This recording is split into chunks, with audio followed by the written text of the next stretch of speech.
Olá, muito boa tarde, bem-vindos ao Sim, Não, Talvez. Connosco estão a Patrícia Machado, o Francisco Brito e o Luís Pardal. O meu nome é Luís Matias e aqui estamos para mais um programa, como é habitual, todas as quartas-feiras às 18 horas, no domingo às 9 da noite e sempre quiser para ver e ouvir em dianafm.com e no canal do YouTube da Diana. Hoje temos dois temas centrais, economia e seca. Já lá vamos. Começamos com a economia. Precisamente, os números positivos da economia ainda não chegaram à vida da maioria dos portugueses, disse o Presidente da República. No combate à inflação, a ASAI calcula que o preço médio do cabaz de alimentos com IVA zero tenha descido 6,26%. Mas os juros dos créditos aumentam, mas nos depósitos não. E Portugal, neste caso, tem a segunda taxa de remuneração de depósitos mais baixa da União Europeia. Patrícia Machado, eh, os bancos deviam estar a intervir para aliviar o peso do crédito à habitação. Quando é que estes números positivos da economia chegam ou não à vida dos portugueses? Bem-vinda. Boa tarde a todos, ao Luís Matias, aos meus colegas de debate e a um cumprimento especial a todos aqueles que nos ouvem. Sim, temos vindo a debater estas questões mais tematicamente ou mais globalmente aqui no programa todas as semanas e é uma realidade. De facto, aquilo que se vai anunciando ainda hoje, há mais anúncios relativamente a perspectivas até do FMI, e que ao mesmo tempo que coloca a perspectiva de crescimento acima daquilo que são as próprias estimativas de outras entidades, também não deixa de dar um conjunto de recados, e se formos analisando esses recados que hoje foram lançados, que hoje estão a ser divulgados, que foram lançados, percebe-se porque é que não está a chegar à vida das pessoas. Esta obsessão relativamente ao déficit, ao cumprimento do déficit, à questão da dívida, e eu coloco obsessão porque uma coisa é naturalmente em função do disponível ver onde aplicar, mas isto tem tudo a ver com opções políticas. E as opções que têm havido ao longo dos anos é, de facto, não ir além daquilo que são os tais recados da FMIs e outras entidades europeias e colocar, digamos assim, a continuidade do estrangulamento naquilo que é a estabilidade profunda da vida das pessoas no dia-a-dia. O aumento do custo de vida, fala-se do cabaz alimentar, mas aquilo que tem sido a realidade concreta de cada um de nós e todos aqueles que vão aos hiper e supermercados é verificarem que a questão da medida do IVA zero, aliás, como coloquei aqui na altura, é muito mais propaganda do que a tradução concreta naquilo que seria a limitação do preço máximo do conjunto de produtos essenciais para a vida das pessoas, em que a questão não são os bancos, digamos assim, aqueles que estavas a perguntar se os bancos, Se os quando é que bancos os deviam... bancos podem intervir ou devem intervir. A primeira entidade a intervir tem que ser o Estado, precisamente para colocar os primeiros a pagar este aumento brutal de juros decidido pelo BCE, mais uma questão pronto, que tem tudo a ver com a soberania, neste caso monetária, mas isso é outra conversa. Deve ser o Estado a regular isso, deve ser o Estado a colocar em primeiro lugar. Quem paga este desvario tem que ser a cortar nos lucros do banco e não a aumentar a despesa das Ou seja, uma famílias. intervenção, se calhar, do Banco de Portugal, Exatamente, o Banco de Portugal é um regulador externo, sim, não mas deve ser controlado pelo governo, não é? o governo tem instrumentos ao seu dispor que, aplicados em situações extraordinárias que estamos a viver, têm que ser usadas e utilizadas. Porque os primeiros, aliás, o PCP tem vindo e para a semana vai novamente, ao dia 19, vai novamente levar isso na discussão que vai haver na Assembleia da República sobre um conjunto de projetos que vão estar em discussão relativamente à habitação. Novamente insistir que, relativamente à questão das taxas de juro, os bancos sejam os primeiros a ser chamados à frente no sentido de atenuar os impactos do aumento das taxas de juro. Portanto, a questão da não valorização dos salários, que é um dos recados que o FMI diz, pá, atenção que esta previsão de aumento não pensa em aumentar salários. Portanto, a questão do aumento das pensões, mas uns aumentos que de facto cubram aquilo que é o problema dos baixos salários, da precariedade e de outras que elevem de facto as condições de vida. Porque se formos a ver, porque é que Portugal é daqueles que poderá ter crescido mais, para além de um conjunto de medidas que não estão desligadas naturalmente da elevação das condições de vida em determinado período, que têm hoje aqui consequências. mas não vamos comparar os salários que são pagos em Portugal com os salários médios que são pagos no resto da Europa, ou as reformas, ou outro tipo de instrumentos ao dispor das populações. Portanto, a gente também cresce não investindo publicamente. E, portanto, isso é que não pode ser. Nós precisamos ter, de facto, aqui, se há um crescimento, se há uma previsão de crescimento e se há um crescimento efetivo, ele a comprovar-se, e há questões que estão comprovadas, para que é que estão a ser utilizados? Estão a ser canalizados para onde? Porque isso não tem tradução prática ainda na vida das pessoas. E se há um crescimento, ele é obrigatório que ter influência e consequência naquilo que é a elevação das condições de vida das pessoas, seja no plano dos salários, seja no plano das condições de trabalho, seja no plano da saúde, continuamos a ter o problema que temos, da educação, da habitação e de outras matérias que depois poderemos aprofundar, mas queria de facto sublinhar muito esta ideia de que não basta anunciar bons ventos, se depois não há bons casamentos do ponto de vista disso ter uma tradução concreta, porque as pessoas não sentem esse crescimento. Mas há quem sinta, porque aquilo que nós estamos a pagar a mais em cada hiper supermercado está aí para o bolso de alguém, neste caso, naturalmente, dos Jerónimos Martins, das Sonais e companhias, que esses sim têm tido e têm sentido bastante essas elevações do crescimento, mas é à custa dos mesmos, que são sempre os mesmos a pagar e também são sempre os mesmos a encher. Isso é que é preciso naturalmente inverter com a alteração de políticas. Francisco Brito, boa tarde, bem-vindo ao Sim, não, talvez. Há uma previsão relativamente à economia mais recente do FMI, 2,6%. É um valor bastante superior ao inicialmente previsto por este organismo, que era de 1% para o crescimento da economia nacional. Mas o Presidente da República diz então que estes números não chegam à vida dos portugueses. Como é que podem chegar, ou estão ou não estão a chegar, porque ao mesmo tempo a taxa de desemprego é relativamente baixa, comparada com momentos de crise profunda, naturalmente, mas há outras dificuldades, com o aumento da inflação e com esta questão dos bancos não aliviarem o peso do crédito à habitação aos seus clientes, para que diminuam as possibilidades ou os riscos de incumprimento. Ora, boa tarde a todos, boa tarde aos nossos ouvintes, boa tarde aos colegas de painel e boa tarde, Luís Matias. De facto, este crescimento económico que é apontado pelo FMI, para já não sabemos efetivamente se vai concretizar. Aliás, o FMI não tem acertado muito em relação à economia portuguesa e ao seu crescimento, ao seu decréscimo, portanto, não diria que seja um valor que devemos ter como base e que nos deve preocupar ou não preocupar, porque efetivamente tenho muitas dúvidas que se concretize nessa escala que o FMI aponta. E isto por este histórico, de facto o FMI não consegue ter essa capacidade de ser muito assertivo nesta questão.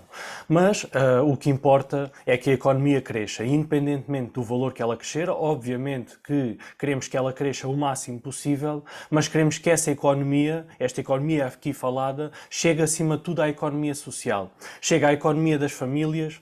E para isso é naturalmente muito importante que exista ou alteração nos rendimentos das famílias, para que as famílias tenham mais dinheiro disponível, isto quer pelo aumento direto do valor que as pessoas recebem, por aumento do salário mínimo, por aumento do salário médio, ou por diminuição da carga fiscal que as famílias veem aplicadas não só diretamente na aquisição de produtos pelo IVA, mas através de IRS e das outras taxas que nós já conhecemos.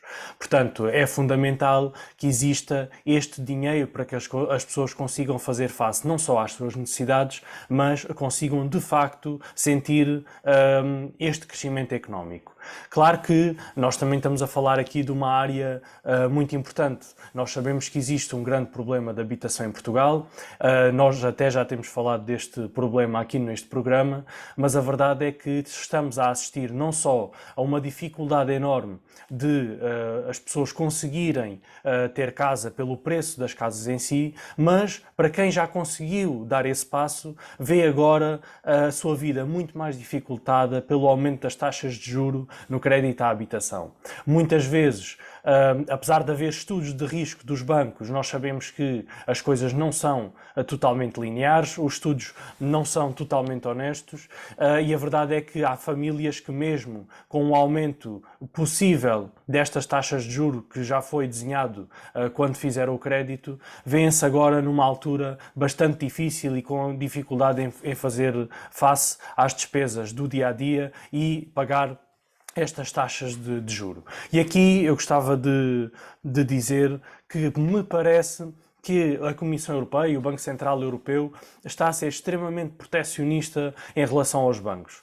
Porque nós temos que ser objetivos quando olhamos para a economia. Nós queremos uma economia robusta, queremos que as empresas sejam robustas e que consigam dar boas condições aos trabalhadores, consigam produzir, consigam estar em Portugal e consigam ser competitivas com os outros países da União Europeia e com o resto do mundo. Mas a verdade é que neste momento aquilo que está a acontecer com a banca é que a banca não aparenta estar em risco, pelo menos todos os indicadores nos mostram que a banca não está em risco e temos um Banco Central Europeu a subir as taxas de juro numa lógica de estancar a inflação, quando nós sabemos que quem está a estancar a inflação na prática são as pessoas diretamente. É o consumidor final que está a estancar essa inflação, porque é com a falta de dinheiro que tem ao final do mês para fazer face às despesas que tem, que acaba por perder poder de compra, perder hipótese de comprar e aí baixam as vendas e baixa a inflação. Portanto, isto que está a acontecer neste momento não é uma estratégia correta e uma estratégia da União Europeia que ajude de facto as pessoas. Portanto, é preciso procurar aqui um equilíbrio. Naturalmente que os bancos não me parece sequer ético que continuem a subir taxas de juro quando estão a apresentar lucros e bancos que são um fosso como o Novo Banco e que nós sabemos bem o que é que se passou nos últimos anos com o Novo Banco. Até o Novo Banco já apresenta lucros brutais, portanto nós estamos a ver que de facto a situação não é assim tão caótica para os bancos. Portanto é preciso de facto haver esse equilíbrio. E eu defendo que deve haver acima de tudo essa gestão de não aumentar as taxas de juro, porque de facto é isso que cria problemas na vida das pessoas e que tira dinheiro a somar à falta de salários dignos, que tira de facto hipótese das pessoas poderem fazer face não só aos problemas do dia-a-dia, mas poderem ir mais além disso, porque nós nunca chegamos a falar disso, das pessoas poderem gerar poupança. Precisamente sobre isso. Luís Pardal, boa tarde, bem-vindo. É bom ter-te aqui de volta, agora no programa comigo. Na semana passada já cá estavas, mas eu é que era o ausente. Luís, pegando nas palavras do Francisco, é necessário aumentar os níveis de poupança. Sabe-se que se isso acontecer também, o dinheiro deixa de circular tanto de forma direta, passa a entrar só pelos circuitos dos empréstimos, mas a remuneração dos depósitos, verdade seja dita, é miserável. Os números são tão baixos. Eu vi o gráfico mais recente das remunerações de depósitos feitas em Portugal comparados com os restos da Europa e realmente é incrível como é que está na segunda posição mais baixa e diferenças mesmo muito grandes. Se pretende diminuir o dinheiro em circulação, sem ser através dos empréstimos, naturalmente, e aumentar a taxa de poupança, como frisou o Francisco, os depósitos não deveriam ter maior remuneração também? O Estado não deveria intervir aqui? O Governo não deveria estar já a criar uma forma de pressionar a banca a alterar a oferta dos seus produtos? Muito bem, olá, muito boa tarde a todos os nossos ouvintes, aos colegas de painel. Olá, Luís, é bom também estar contigo aqui de volta. De facto, bem, sobre a questão que agora colocavas, de facto há um nível de endividamento dos portugueses muito grande e, sobretudo, há aqui, nós falamos muito, e é claro, porque é aquilo que está mais à vista agora e que tem um grande impacto, que está a ter um grande impacto nas famílias, isto por via dos créditos à habitação, mas nós temos também um grande nível de endividamento dos portugueses através do mercado não regulado. Ou seja, enfim, não são os bancos regulados, são sim outro tipo de mercado que concede crédito às pessoas, muitas vezes com uma avaliação até, enfim, eles querem ter o lado do lado das pessoas o seu endividamento e, portanto, com os juros associados.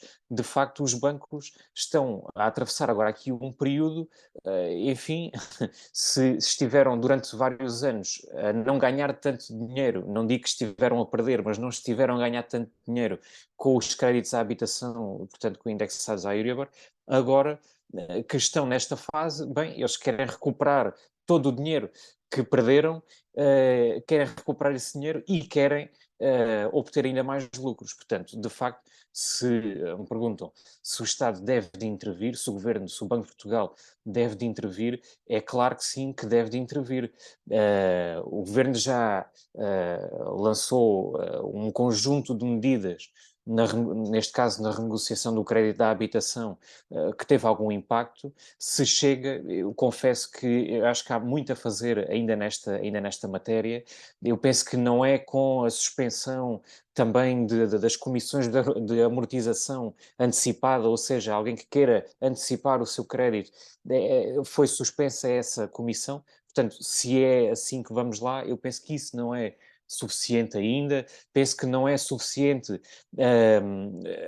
aquela outra medida que foi implementada também, que é a questão de poder resgatar o PRR para, para as prestações de crédito. Portanto, foi outra medida que foi tomada, mas, enfim, é mais uma, mas que sinceramente penso que também não chega.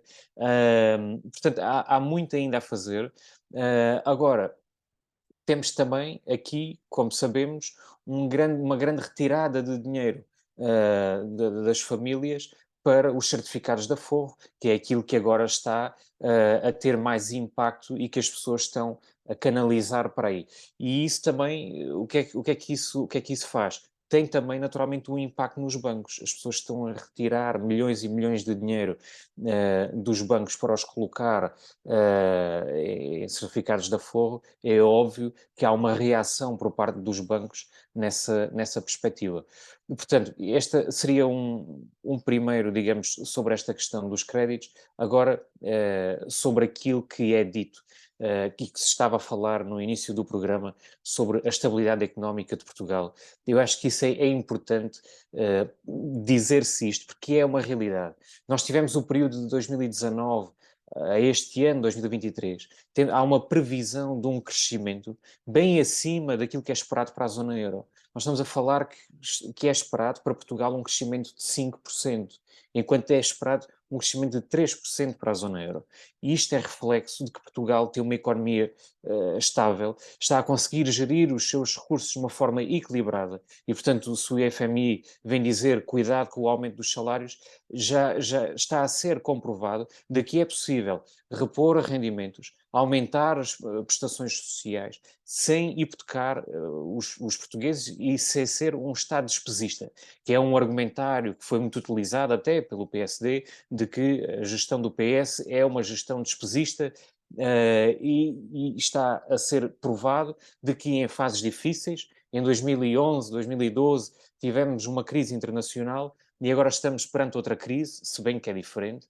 É uma crise, se em 2011 nós tivemos famílias a entregar as casas por não as conseguirem pagar, agora isso não é assim tão simples. Portanto, mesmo que as pessoas não paguem durante um determinado período os seus créditos à habitação, os bancos não podem ficar com a casa das pessoas como ficaram naquela altura, portanto, por via de uma alteração legislativa.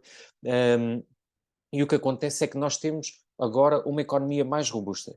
E é preciso dizer que o governo lançou um programa de estabilidade de 2023 a 2027 que procura responder a um conjunto de problemas que as famílias sentem. Portanto, ao contrário daquilo que se está a tentar passar, muito bem, não se sente no bolso das famílias. Bem, não é bem assim. Nós estamos a ter um conjunto de medidas. Teremos, salvo erro, em julho, penso que é em julho, todos os pensionistas terão um aumento na ordem dos 3,5% da sua pensão. Isto depois do aumento que tivemos em janeiro e do pagamento da meia de pensão que tivemos no ano passado. As pensões serão atualizadas para 2024 como como a lei prevê, e, portanto, é aqui um conjunto de ações que estão a ser tomadas em termos de reposição de rendimentos, que estão a ser sentidas, muito bem, se não é como o presidente Marcelo gostaria, com certeza todos nós gostaríamos de mais. Uhum. Agora, esse é outro plano que nós vamos assistir ao comportamento do Presidente da Assembleia, Presidente da República. Da Presidente da República, Patrícia Machado, uma das questões que tem sido levantada, e ainda há pouco falámos sobre isso, aqui falaste sobre isso, sobre a necessidade de existir realmente mais dinheiro disponível para as pessoas, ou seja, aumentar o salário líquido, vamos usar aqui o termo.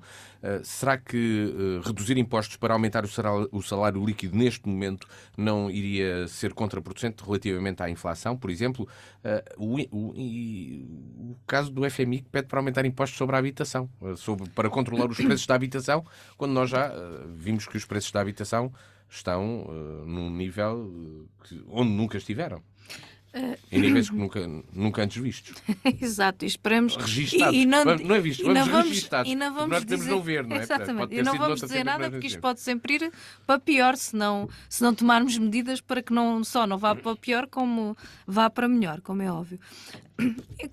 Há aqui várias questões que eu vou procurar não deixadas abordar e preferencialmente de forma sintética, que nem sempre é possível, para os nossos ouvintes, pelo menos para tentar transmitir o que quero para os nossos ouvintes. Um primeiro aspecto sobre o crescimento, o tal crescimento, esse crescimento é à custa do quê e de quem? E a quem é que está a servir? Estas respostas têm que ser dadas. Primeiro, é preciso que ele se verifique as tais previsões, depois perceber, como já aqui temos vindo a colocar, que a vida demonstrou que não foi o aumento dos salários, a recuperação de direitos que o PSD e o CDS retiraram, e o governo anterior de maioria absoluta do Sócrates também retirou, e os trabalhadores da administração pública certamente bem estão lembrados dos CIADAPs, do congelamento das carreiras por aí fora. Depois veio a Troika, depois veio o governo PSD-CDS, e depois veio uma correlação de forças que demonstrou com a vida prática de que o aumento dos salários, a reposição de direitos, a elevação de algumas condições de vida e até avanços que não foram mais longe porque o PS não quis, porque nunca faltou a convergência com o PSD e com o CDS para travar determinados avanços, e nunca faltou também a convergência com o PCP para ir mais longe nesses direitos. A vida demonstrou que não foi isso que estancou, pelo contrário. O país começou a crescer. Esse é um primeiro ponto. E hoje precisamos perguntar, porque nos últimos anos isso não se tem verificado, e desde esta maioria absoluta, que isso não só não se tem verificado, como se tem agravado, que é a vida. O Luís Pardal pode dizer aquilo que quiser, mas vá perguntar à grande generalidade dos pensionistas, dos reformados, dos trabalhadores que estão a sentir esse crescimento. Porque mesmo 1% no aumento da administração pública, que só foi alcançado pela luta dos trabalhadores, o governo não teve forma de não responder a alguma coisa, 1%, com os outros que tinham sido aumentados no início do ano. E como é que está a taxa de inflação? Não cobre minimamente. Os reformados, estes 3,4% ou o que é, por cento, isto cobre? Não, nem só não cobre, como não faz face aos problemas. Onde é que está a questão da...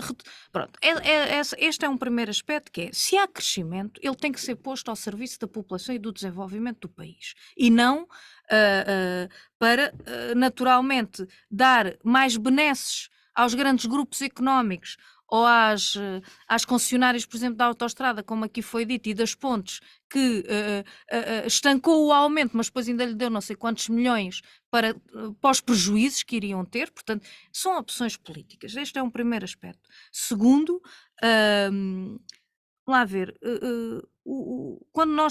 quando o PCP coloca e levou a proposta de pôr os lucros dos bancos a suportar o aumento das taxas de juros, não teve o apoio nem do PS, nem da Iniciativa Liberal, nem do PSD, nem do Chega. Foi rejeitada esta proposta. E agora bem que pode aqui o Francisco Brito, até estava aqui a comentar, que não deixa de ser curioso ouvir o PSD a falar e de preocupado com que os bancos têm... Mas quando é a hora da verdade, quando os 230 deputados que são eleitos lá estão a ser chamados a corresponder àquilo que são as respostas concretas dos problemas das pessoas que sentem no dia a dia e não os fediveres, é assim que se comportam. Quando o PCP levou uma proposta no âmbito do programa de estabilidade, apresentado recentemente, para o aumento dos salários, das pensões, o controle e redução de preços e o investimento em produção nacional, teve o voto contra do PS, do PSD, do Chega e da Iniciativa Liberal. É disto que se trata. Perante propostas concretas, como é que é a postura de cada um? E, portanto, se há crescimento, é o que seja posto ao serviço das pessoas. Não há desenvolvimento possível. Crescimento sem a elevação dos salários, das pensões, das reformas. E, portanto, cada um também tem que responder como é que então vê. Responder não é só na rádio e não é só nos microfones, é depois na ação concreta e naquilo que tem a faca e o queijo na mão, neste caso o PS, mas também o PSD naturalmente não se pode libertar das suas responsabilidades e daquilo que é necessário dar resposta aos problemas do país. Portanto, é preciso essa política alternativa, não é por falta de propostas, a questão é depois da vontade política. Francisco Brito, será que o Governo vai seguir as recomendações do FMI e aumentar impostos sobre a habitação? Bem, esperemos que não é? Porque voltar a aumentar impostos com certeza que não é um bom método de conseguir trazer estabilidade à vida das pessoas. Eu gostaria só de lembrar aqui, enfim, eu lamento que os nossos ouvintes tenham que estar sempre a ouvir isto, mas a verdade é que a Patrícia precisa constantemente ser lembrada que de facto não foi o PSD a que cortou, foram medidas da Troika e nós sabemos bem quem é que a trouxe, portanto eu gostaria de lembrar isto para ver podemos um dia, semanalmente. Francisco, eu sugiro que um dia a gente faça aqui um programa daquilo que eram medidas da Troika e daquilo que foi além da Troika. Está bem, então fazemos uma versão histórica. Fazemos uma versão histórica, até ao tempo do Viriato, se concordarem. Exatamente. A correlação de forças que a Patrícia fala foi na realidade um brutal aumento do preço das casas.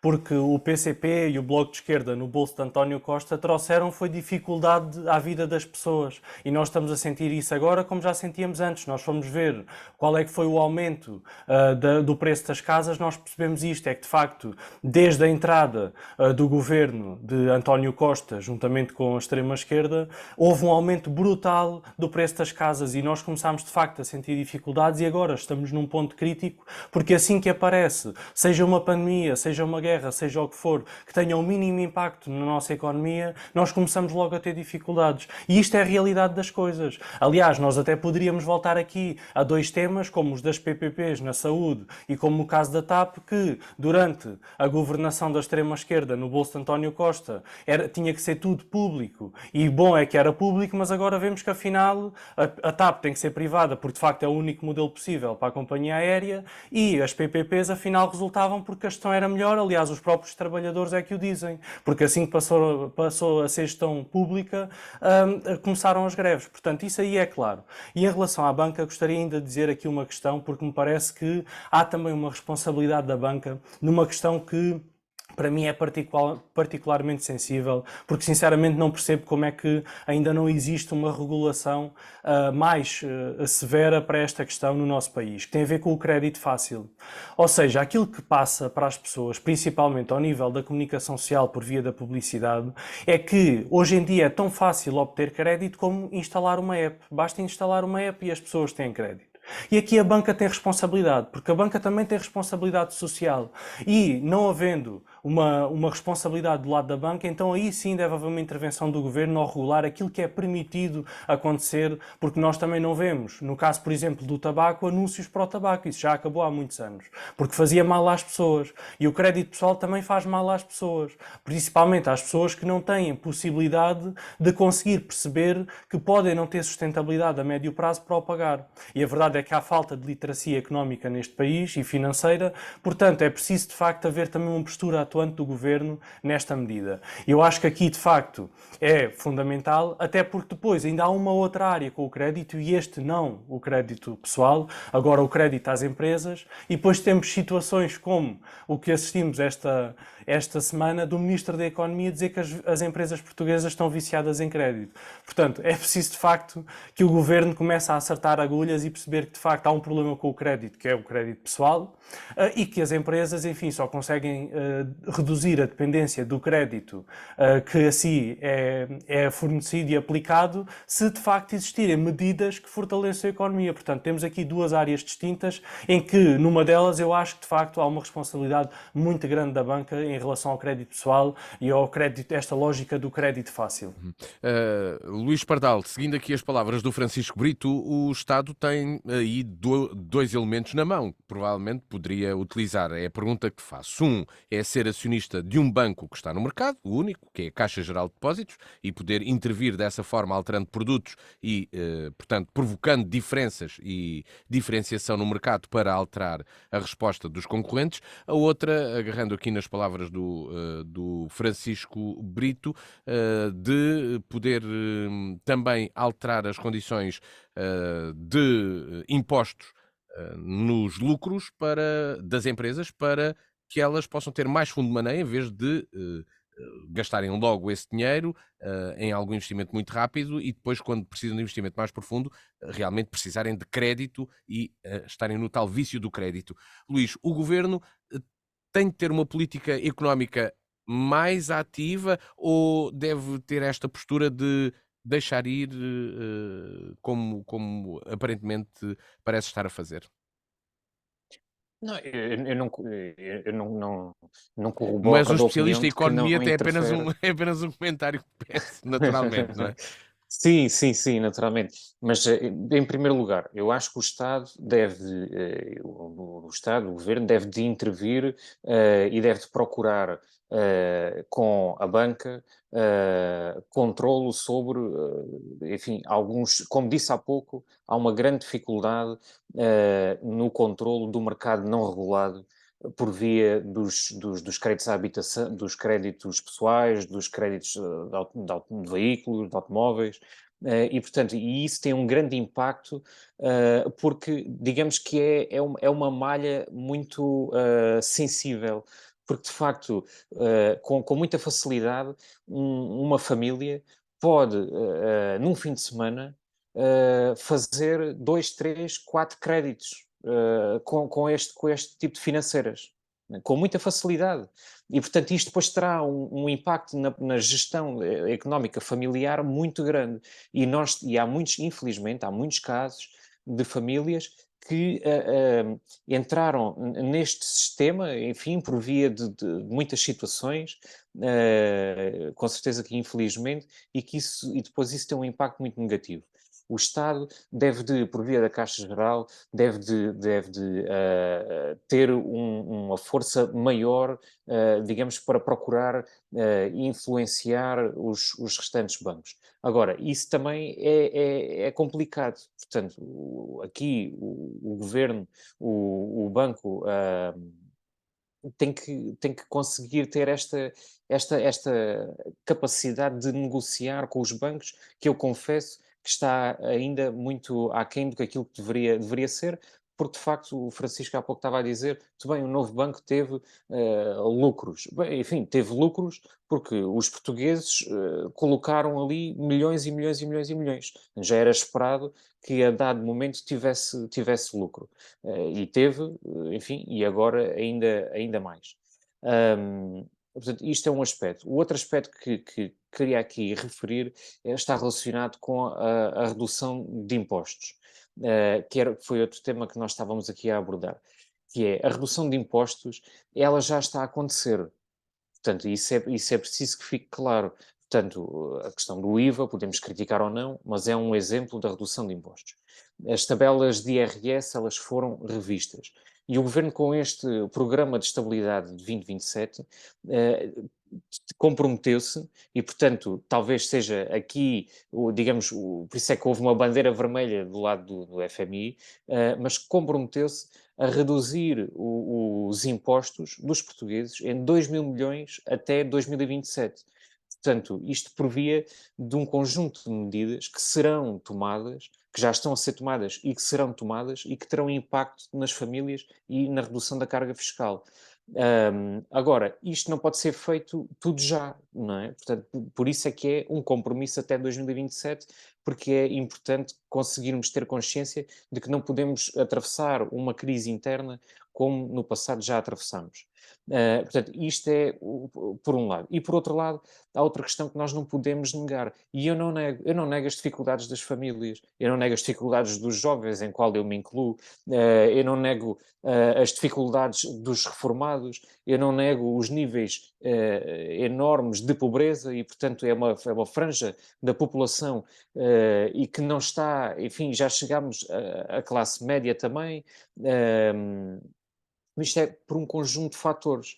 Agora, não podemos não, eu acho que foi a Patrícia que disse que são perspectivas económicas. Não são perspectivas económicas, é uma realidade. Nós somos o país da Uhum. União Europeia que mais cresceu neste primeiro trimestre do ano. Fomos o terceiro país da União Europeia em que a dívida caiu mais no ano passado. E, portanto, estamos a ter um crescimento enorme em termos de investimento público. No programa passado dizia-se que não há investimento público. Não, no ano passado Portugal teve o maior investimento público de sempre, com 8 mil milhões de euros, né? E continuará a subir nos próximos anos. Portanto, não nego o problema das famílias, mas também não podemos negar aquilo que é uma Uhum. realidade, que é o crescimento económico do nosso país. E já agora, mesmo só para terminar, o Francisco disse que não há anúncios do tabaco, ainda ontem e hoje foram anunciadas um conjunto de medidas relativamente ao tabaco e até muito interessantes. Estava a falar do Martin, do Martin. Não estava a falar do governo. Desculpa. Desta vez não estava a criticar o governo.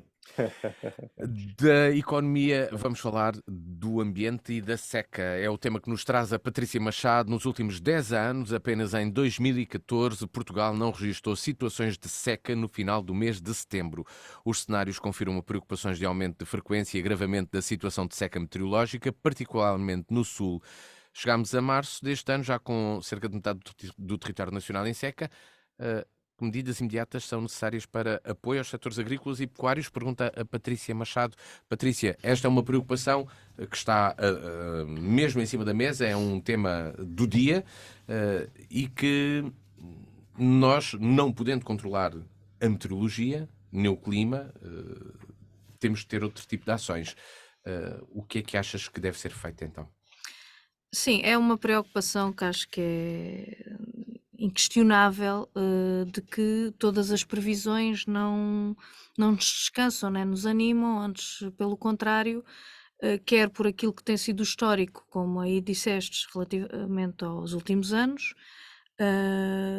quer com aquilo que se prevê, do ponto de vista meteorológico, de precipitação, hum, pronto, que não tem tendência propriamente para melhorar e já no imediato. Portanto, há de facto questões de medidas excepcionais e imediatas que têm que ser cauteladas e têm que ser discutidas, nomeadamente com o setor agropecuário, para fazer face a problemas que são já reais. E há aquelas mais estruturais, quer também para estes setores, mas do uso da água e, portanto, das questões da água em si.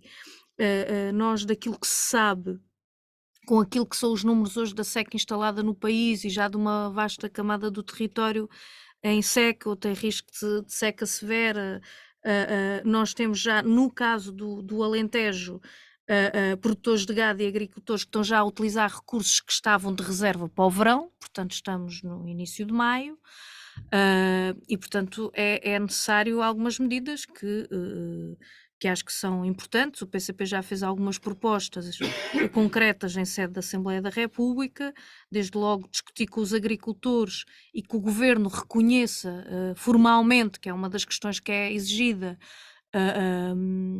a situação de seca que atinge o território, porque isto também permite o acesso a fundos quando é declarado naturalmente, quando é reconhecida essa situação de seca, que sejam tomados os procedimentos necessários para que já no imediato se acione a ajuda de crise no âmbito da PAC, para que eles lá está possam ter acesso a esses apoios extraordinários, que se crie um apoio extraordinário dedicado à aquisição de alimentação animal, quer no que respeita à pecuária, quer no que se refere à apicultura, para haver essa disponibilidade de alimento necessário para a manutenção dos efetivos e que se tomem as medidas de gestão de utilização da água para fins agrícolas, nos diversos aproveitamentos agrícolas, de modo a salvaguardar o acesso à água pelos pequenos e médios agricultores e agricultores familiares, considerando a precedência deste face à utilização de recas para as culturas de regime intensivo, superintensivo, que sabemos que também, depois do ponto de vista da sua utilização, é grande. Um outro aspecto que queria colocar é que há um conjunto de medidas mais estruturais que não são feitas e aplicadas, não é por falta de proposta. Há muito tempo que, por exemplo, o PCP tem vindo a falar da necessidade de um plano nacional, e em que isto no Alentejo tinha um peso muito e uma importância muito grande, para a prevenção estrutural dos efeitos da seca e do seu acompanhamento. Isto era absolutamente indispensável, porque é preciso ter uma visão do todo o território, das consequências, das medidas, das reservas necessárias, dos equipamentos para o garantir, que precisam de ir muito além daquilo que são medidas excepcionais e de caráter de contingência, digamos assim, de mitigação, como em momentos como este, muitas vezes precisam de ser aplicadas. Portanto, este plano é fundamental. Penso que, por um lado, para hierarquizar aquilo que é o uso da água em função da seca, que combine os usos subterrâneos e os superficiais, numa lógica de complementaridade, naturalmente, privilegiando, por um lado, o uso humano, a saúde pública, a pequena e a média agricultura.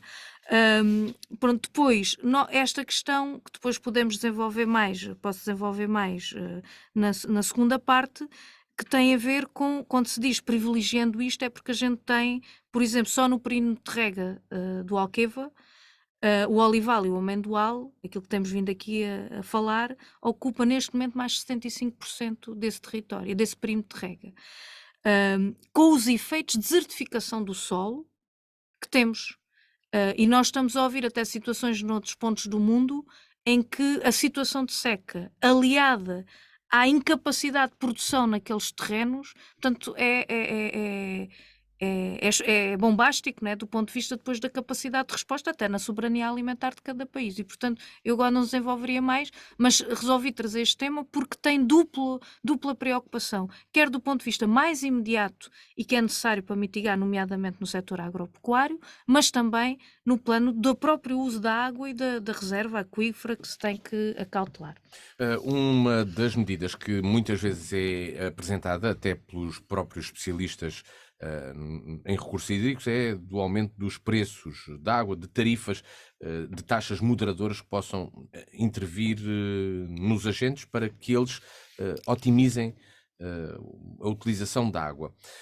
Mas esse preço também terá certamente reflexo na produção de alimentos. Francisco Brito, a questão da seca precisa de uma resposta urgente, mas pensada.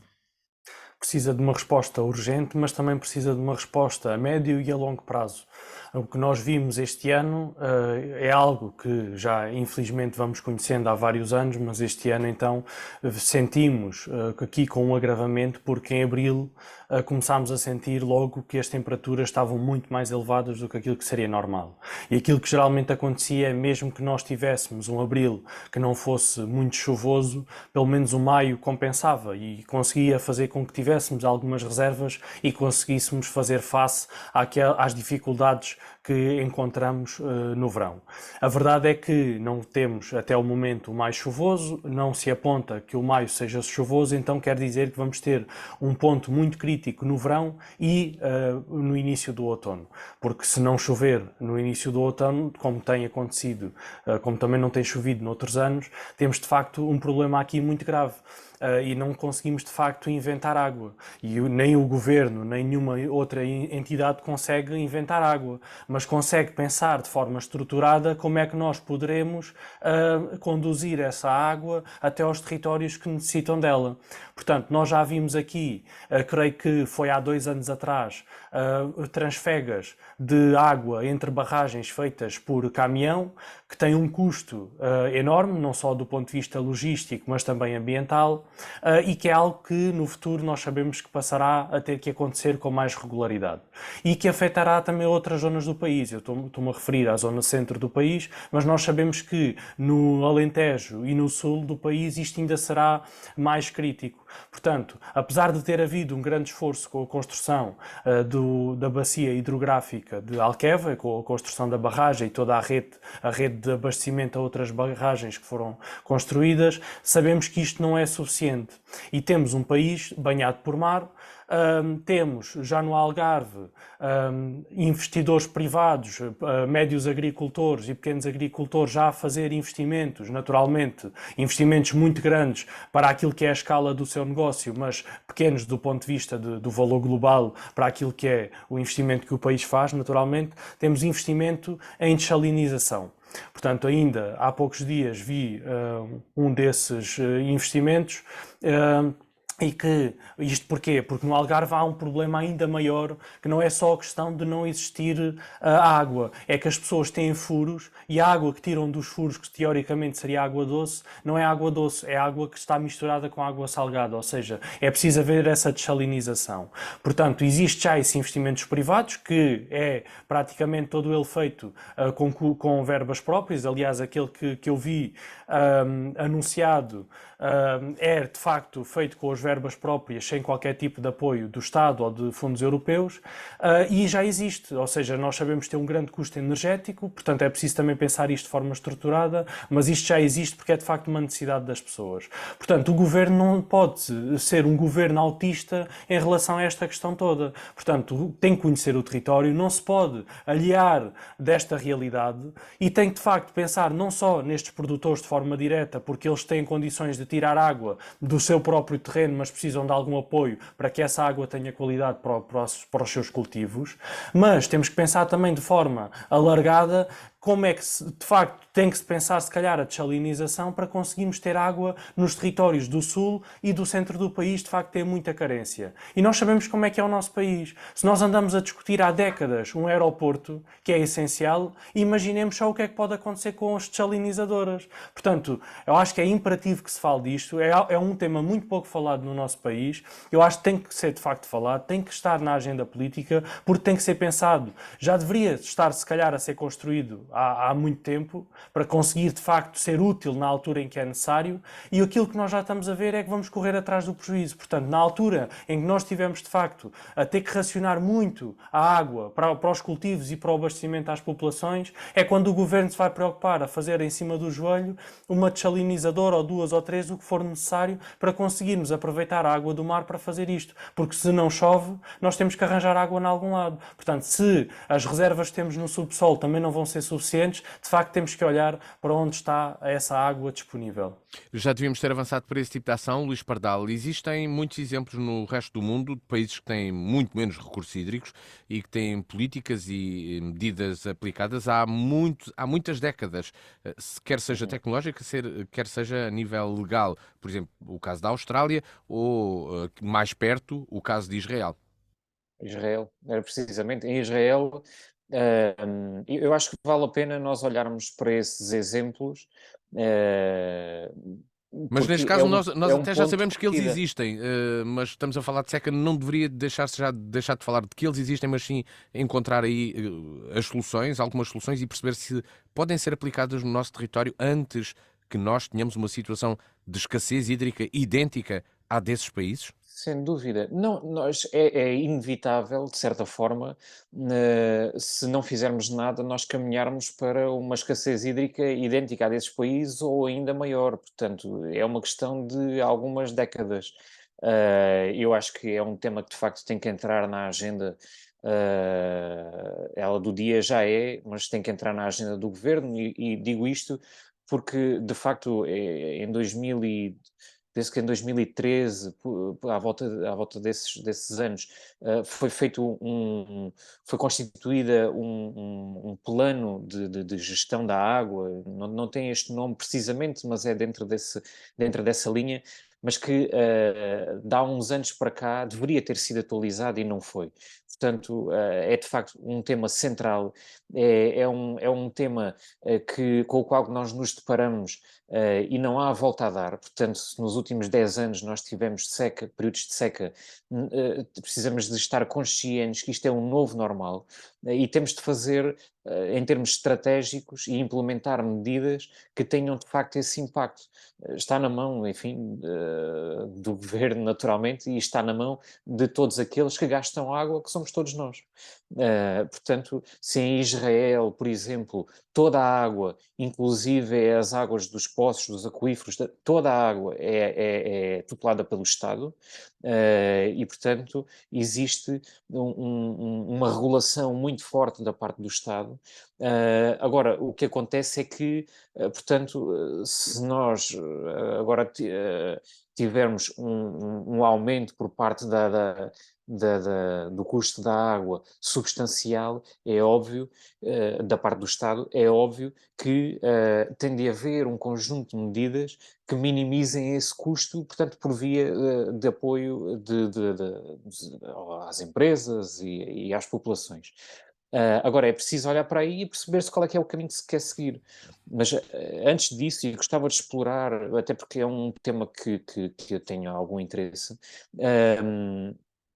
queria, no fundo, nós tivemos a Ministra da Agricultura que lançou este despacho recentemente, esta semana, ou sexta-feira, salvo erro, que permite agora acionar um conjunto de apoios, como a Patrícia disse bem, ao nível europeu, e que com certeza que terá esse acolhimento.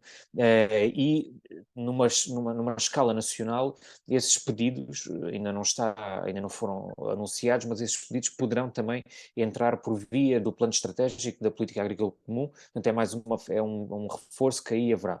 Agora, também não podemos, ou não devemos, temos que olhar isto uma questão nacional. Naturalmente que podemos ter 2, 3 focos em que este período de seca terá um impacto efetivo. Agora, temos que olhar que em termos nacionais, nós temos 65 albufeiras em Portugal que têm um plano de contingência que está aprovado.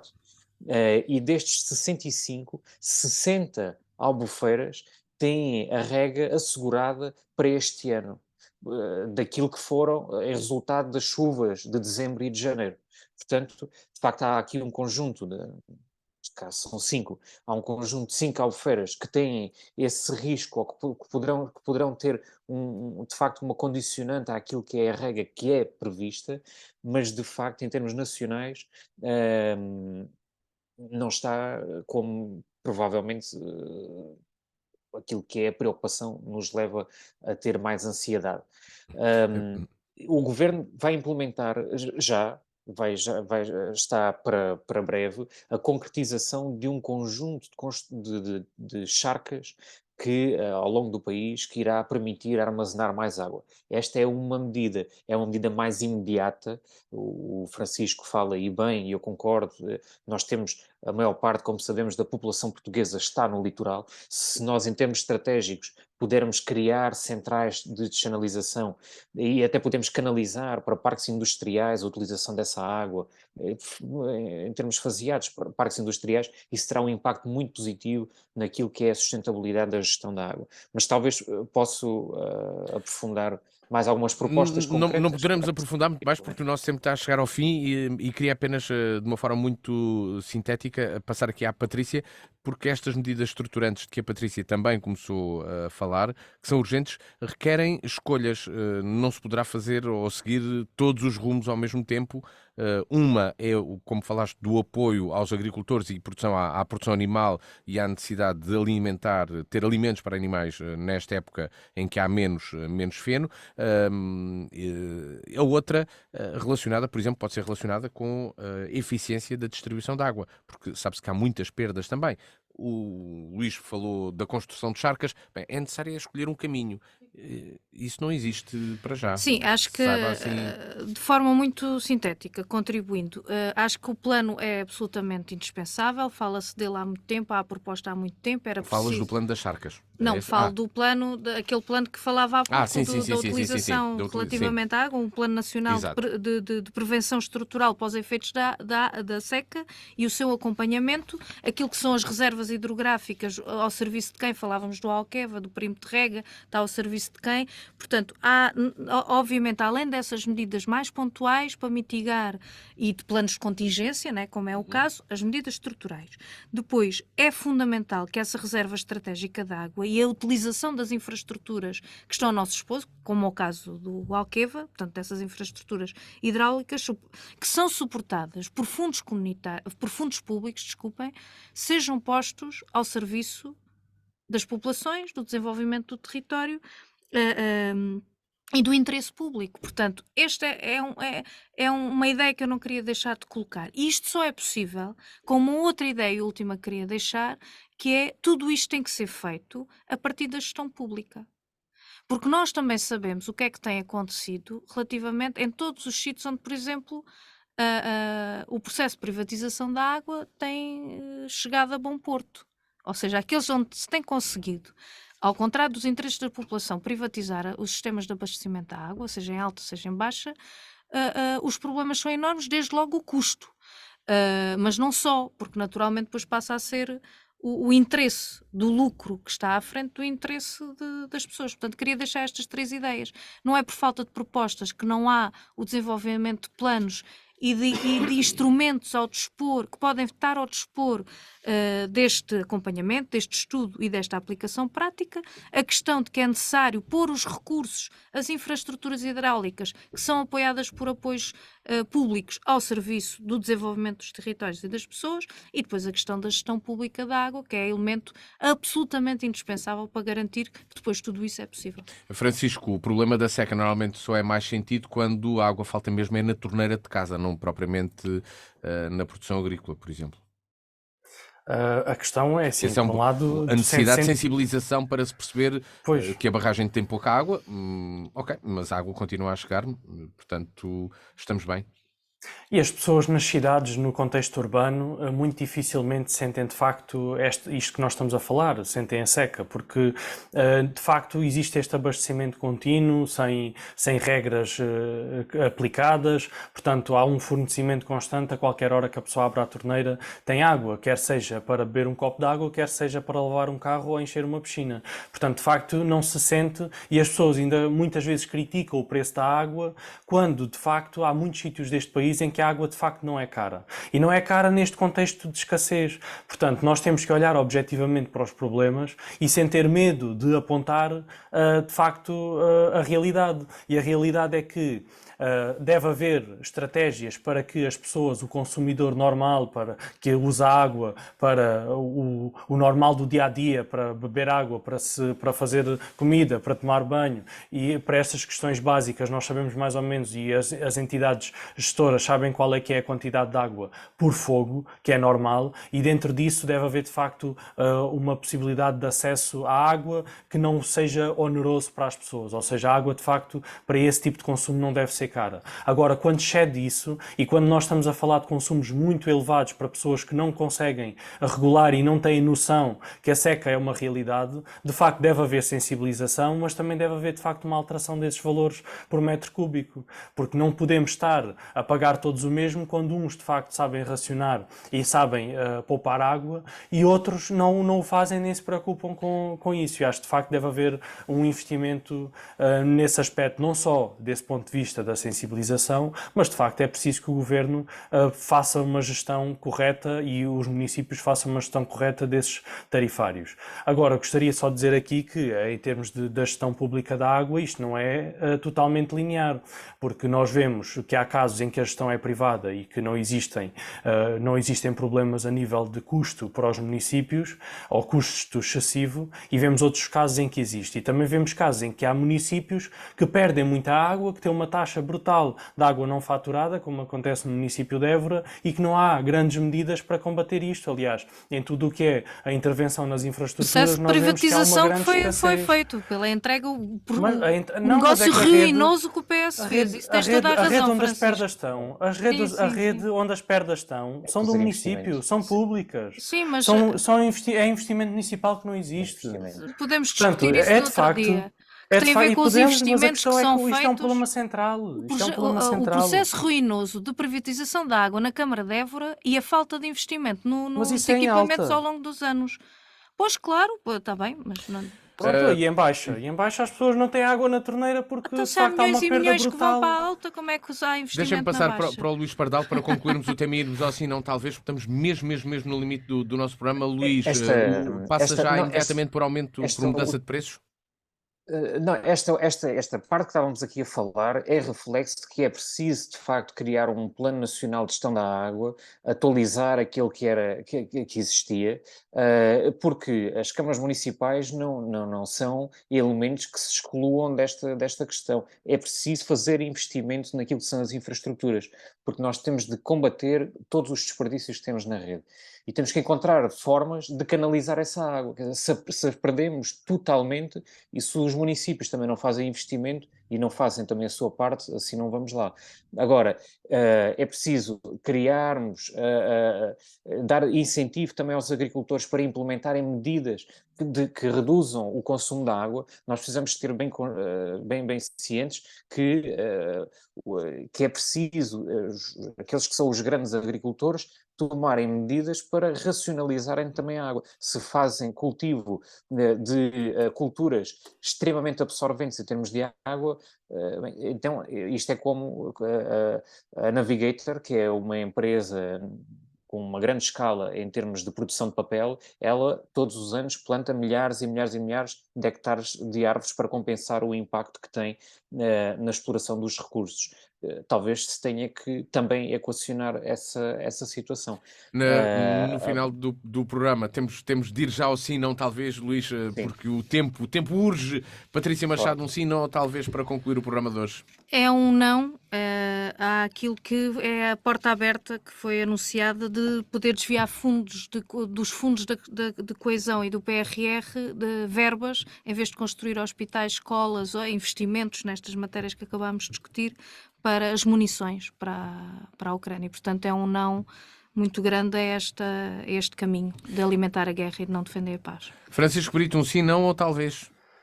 Ontem assinalou-se o Dia da Europa, e a Europa é sinónimo de união, mas também é sinónimo de liberdade, e nós vemos que esses valores são colocados em causa constantemente. Portanto, temos de facto de defender esta liberdade. Por isso o meu sim à Europa, à união e à liberdade que devemos defender diariamente. Luís Pardal, e tu trazes um sim, não ou talvez, para terminar?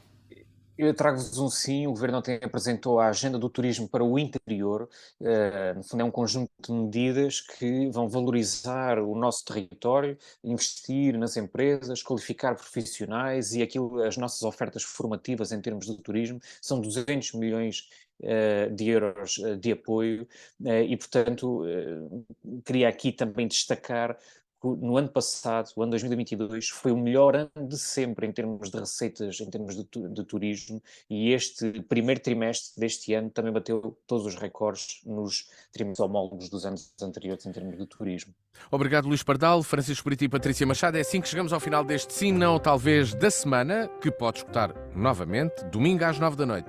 E sempre que quiser, na página de nfm.com, menu Programas, ouvir, e lá estamos nós. Também em versão de vídeo no YouTube, que pode subscrever. O encontro está marcado para de hoje, 8 dias, aqui na DNFM. Até lá.